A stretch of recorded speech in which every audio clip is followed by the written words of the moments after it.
Salut à tous, c'est Tolric. Alors, pour vous présenter donc le lieu d'entraînement de Objectif 1002 km, je me dépêche, voilà, parce que bon, risque de panne de batterie de cette caméra plus que fatiguée, usée, et, euh, et euh, la météo France qui annonce donc de l'orage. Donc un orage cet après-midi, voilà, ce qui n'est pas une bonne chose au milieu de ce terrain. Voilà. Quand la foudre s'y met ici, elle frappe fort. Voilà.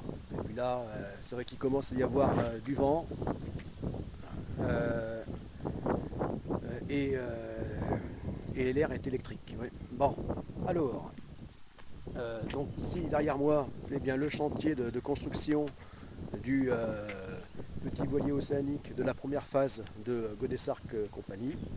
Et ici, le lieu d'entraînement donc pour les grandes épreuves de sport-aventure de la première et seconde phase donc de Godessarc Compagnie. Voilà, donc je parlais de cette fameuse mini-piscine, voilà, micro-piscine même, voilà, dont je préparais le terrain, donc le bac à sable pour l'installer,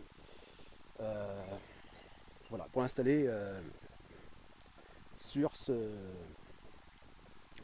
cet espace. Voilà, ce qui n'a pas été une masse à faire parce que il a fallu nettoyer tout ça. Bon, il reste encore à faire, mais bon, le plus gros a été fait. Et là, c'était même plus des plantes qui ont poussé dans le bac à sable, c'était carrément une forêt. Voilà, ça m'a bien fait suer à devoir dessoucher tout ça. Là, ici, les racines, incroyables, qui poussaient aussi bien, si ce n'est même mieux, dans le sable. Voilà, et encore, ça, ce sont les racines, ce ne sont pas les plus fortes. Et c'est une toute petite partie de ce que j'ai enlevé. Voilà. Voilà, donc bon, eh bien, chose faite. Maintenant, je vais pouvoir attaquer l'entraînement 1020 km maintenant. Voilà.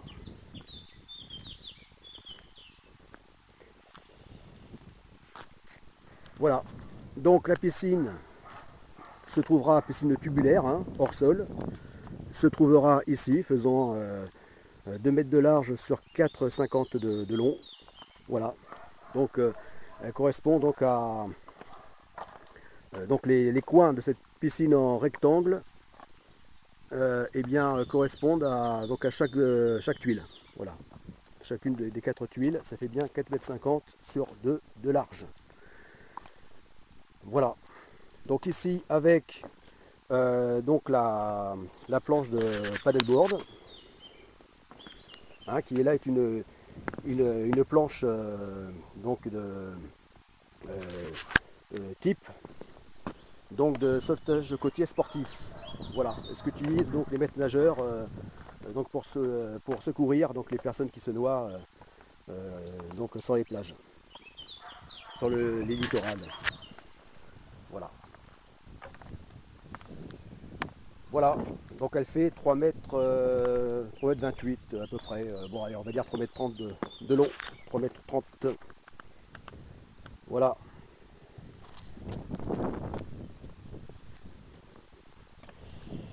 Voilà, donc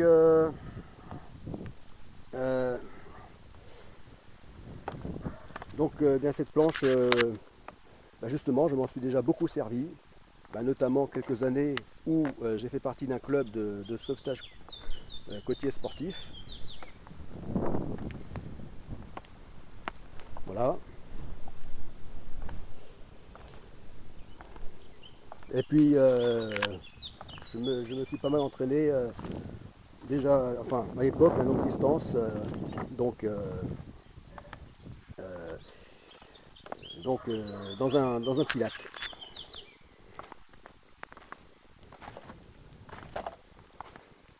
Voilà. Donc là, je vais vous faire une démonstration hein, pour que vous compreniez quel type de sport nautique il s'agit. Seulement, je ne vais pas m'appuyer sur la planche hein, parce que je risquerais d'abîmer la dérive. L'aileron arrière.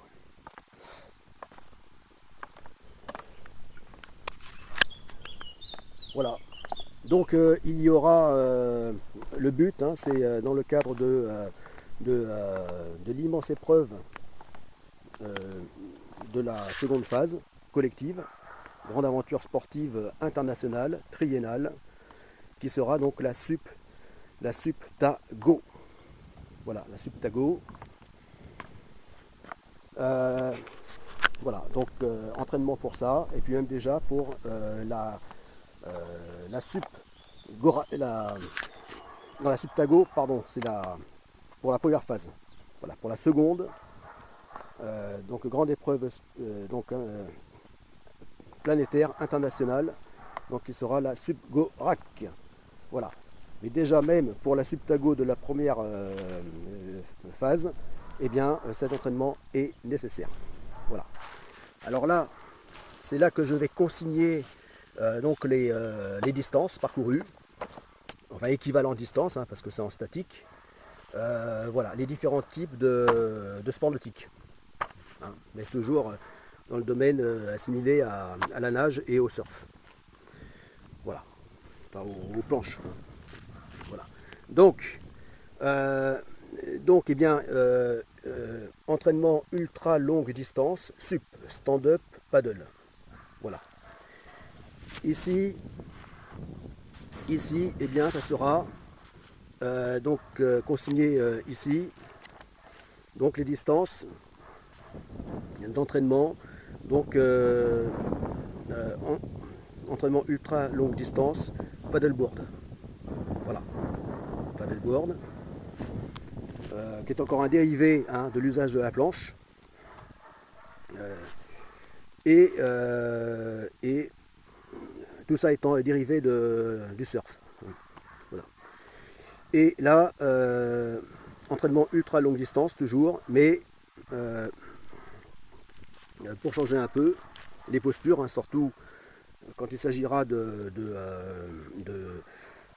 cette immense aventure autour du monde, sur 40 800 km en plein océan. Voilà. Donc nage, entraînement ultra longue distance, nage, donc PMT, donc palme, masque et tuba, nage monopalme et nage avec équipement alternatif expérimental. Voilà, ce sera l'occasion d'étudier, d'essayer de nouveaux modes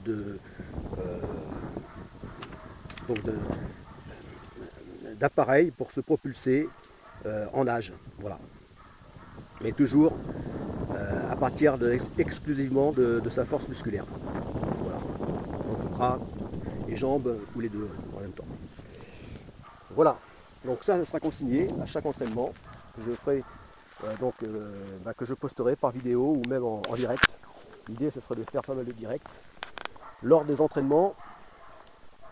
Voilà. Ici, donc là je vous ai montré donc la fameuse planche. Voilà.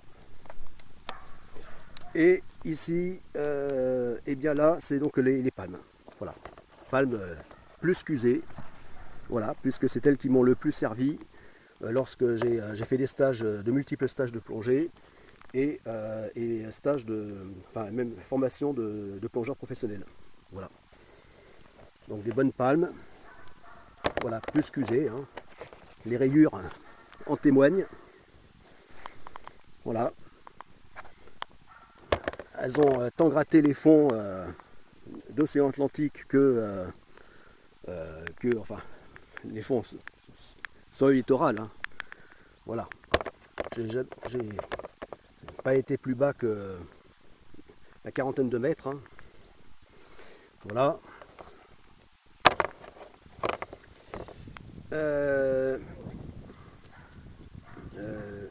Voilà. Donc voilà. Et puis là, le plastique là commence à, je vois, faut pas que je les laisse au soleil, hein, commence à se fragiliser pour les caoutchoucs. Voilà. Sinon, elles ont bien traversé le temps, parce que tout ceci date remonte aux années fin 80 même, hein, début 90. Voilà. Et là, monopalme, dont je me suis très peu servi. Voilà, monopalme. Donc je vais voir ce que ça donne, hein, je vais essayer.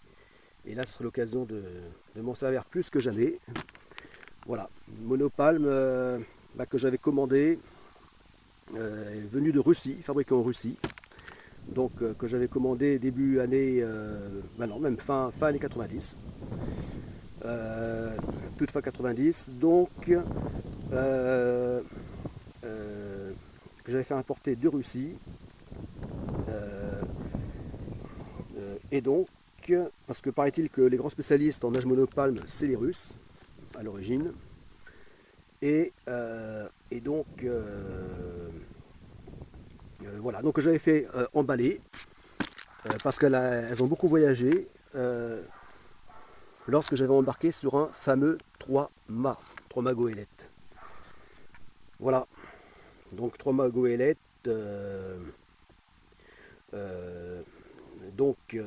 à bord duquel j'étais parti de France pour rallier directement l'embouchure de l'Amazone au Brésil et même remonter quasiment la totalité du fleuve Amazone. Voilà, mais ce coup-ci par la branche nord qui mène en Colombie. Voilà, nous étions presque quasiment à la frontière colombienne. Voilà, en remontant le Rio Negro. Voilà. Rio Negro, fleuve noir comme du Coca-Cola. Voilà, alors là en fait je m'en étais lors de ce grand voyage qui avait duré 3 mois. Voyage d'exploration. Voilà, bien été resté finalement au fond de cale de la boudeuse. Comme j'étais à bord pour y travailler, hein, comme membre d'équipage, eh bien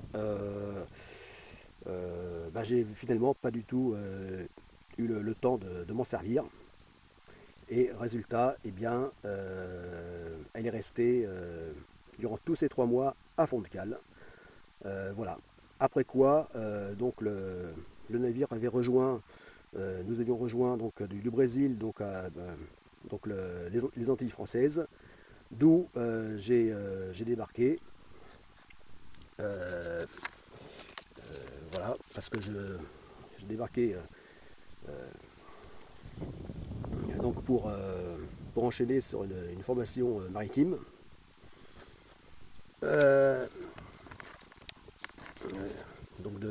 De capitaine de navire. Et voilà pourquoi, eh bien, il y a donc le ticket d'enregistrement de Air France. Voilà. Voilà. Enfin, tout ça pour dire que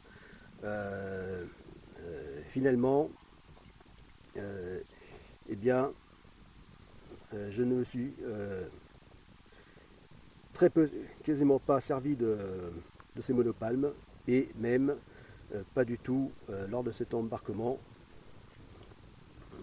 Voilà, sur ce fameux 3-mâts qui était la boudeuse.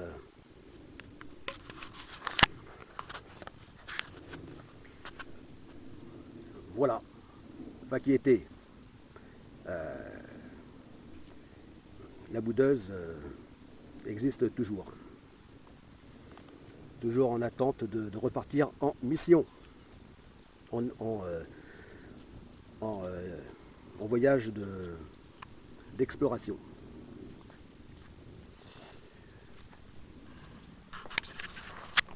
Voilà, enfin, bon, ça c'était une parenthèse. Voilà, le but donc c'est de montrer donc eh bien, le lieu de cet entraînement. Voilà. Voilà, pour ce qui est de l'entraînement à domicile. Voilà. Parce que pour l'entraînement en milieu réel, eh bien, le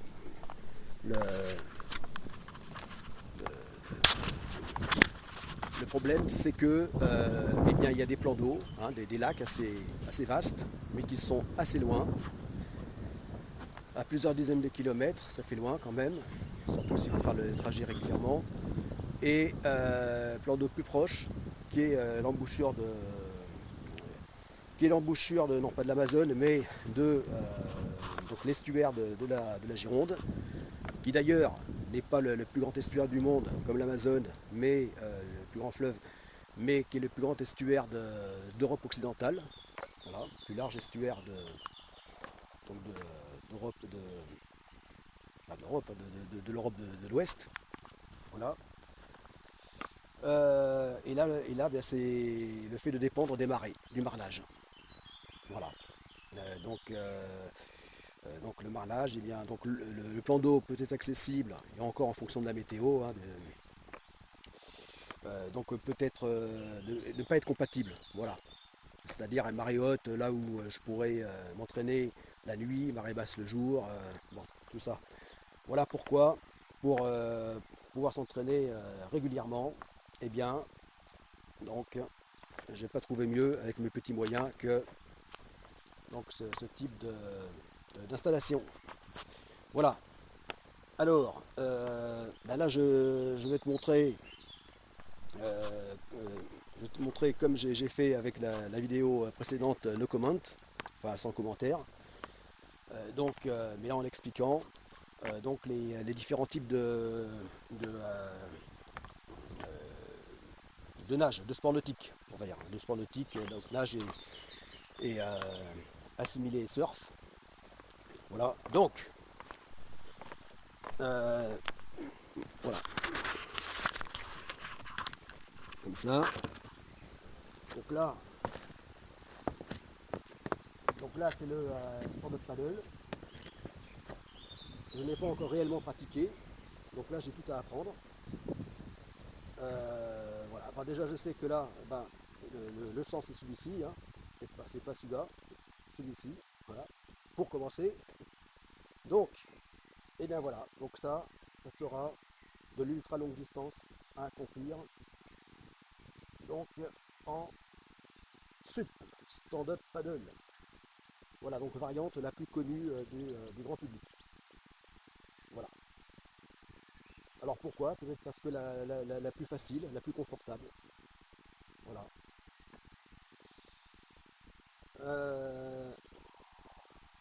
Après, la plus efficace dans différentes conditions de navigation océanique, là c'est autre chose. Bon,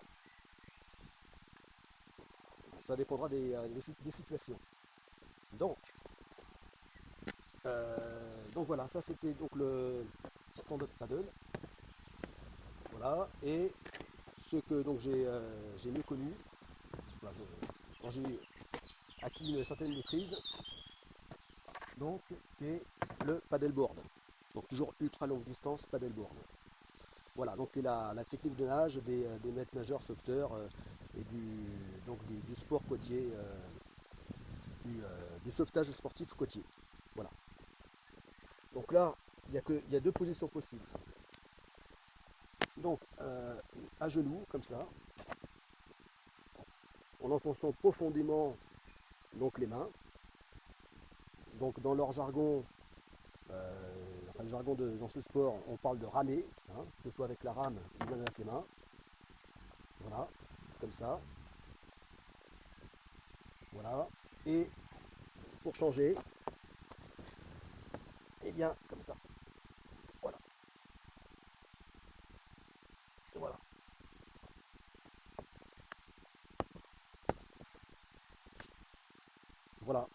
Et ensuite, eh bien, donc ça c'est pour donc, tout ce qui est lié à la planche, ces différents types de nage, au paddleboard, sup paddleboard. Et maintenant, je vais vous montrer, donc la nage complémentaire qui se fera, enfin le sport nautique complémentaire qui se fera donc en nage. Alors en nage,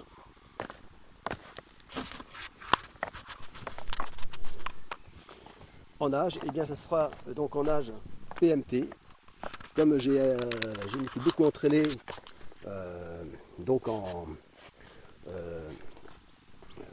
au sein de la Fédération française de sport aquatique, de sport et plongée sous-marine. Et donc là, donc en but de préparer à l'époque donc le brevet d'état. Donc oui, parce que j'avais fait une préparation professionnelle, donc dans le but était de préparer le brevet d'état et parallèlement la plongée industrielle. Voilà, plongeur industriel. C'est-à-dire scaphandrier lourd. Voilà, alors ben voilà, donc il y aura de l'entraînement, donc équipé de palmes, masques et tuba, voilà. Et aussi, alors ça je vais voir ce que ça donne, je suis pas sûr que ça soit faisable donc dans la piscine, enfin dans cette micro-piscine. Voilà, donc avec palme, masque et enfin monopalme. Voilà, monopalme. Toujours avec masque et tuba, je pense. Voilà, monopalme. Voilà, alors après, c'est vrai que c'est vraiment extrêmement petit comme plan d'eau pour s'entraîner dans l'eau. C'est petit et donc je tâcherai de mettre le moins d'eau possible. Voilà. Parce que cette taille de piscine, aussi minuscule que ça puisse être, eh bien ça sera déjà, si on la remplit à bord, eh bien le poids du voilier. De Godessarc 1, le tout premier navire de Godessarc Compagnie. Enfin, voilier léger, c'est-à-dire dans les 7 tonnes. Voilà. Enfin, 6 tonnes. 6 tonnes totalement lèges. Dans les 6 tonnes. Voilà. Et d'ailleurs, qui devra, à pleine charge, ne pas dépasser les 9 tonnes. Voilà, donc bien là, ça représenterait, c'est rempli à bord à près de, enfin de 6 tonnes. Voilà. Au moins 6 tonnes. Donc là, pour déjà, et oui. Donc j'essaierai en mettant le moins d'eau possible. Voilà. Donc sa hauteur, donc pour atteindre les 80 cm, et indiqué de ne pas dépasser les 76, j'essaierai de la mettre à, enfin j'essaierai avec un minimum d'eau de 60 cm. Voilà. Mais il se peut que ça soit trop limite, trop bas. Avec les bras, je risque de toucher le fond avec le bout des mains. Je sais pas, je vais voir. Mais en même temps, j'aurais intérêt à mettre le minimum d'eau parce que ça, c'est ce qui me préoccupe. Et bien forcément, je vais faire des vagues. Surtout si je m'entraîne sérieusement, je vais faire des vagues. Et donc, il ne faudrait pas que la moitié de la flotte sorte de la piscine. Voilà. Voilà, donc si le niveau est proche du bord, forcément, ça débordera. Bon, enfin, tout ça, c'est à voir. Voilà, c'est à expérimenter. Voilà, et comme je t'ai dit, eh bien, donc, lors de ces entraînements, que je tâcherai de faire le plus souvent possible, vraiment l'entraînement quotidien, afin d'atteindre ces 1020 km, sans que ça m'empêche d'avancer la construction du voilier, puisque il s'agit avant tout ça va ensemble, hein. Il s'agit de la réalisation de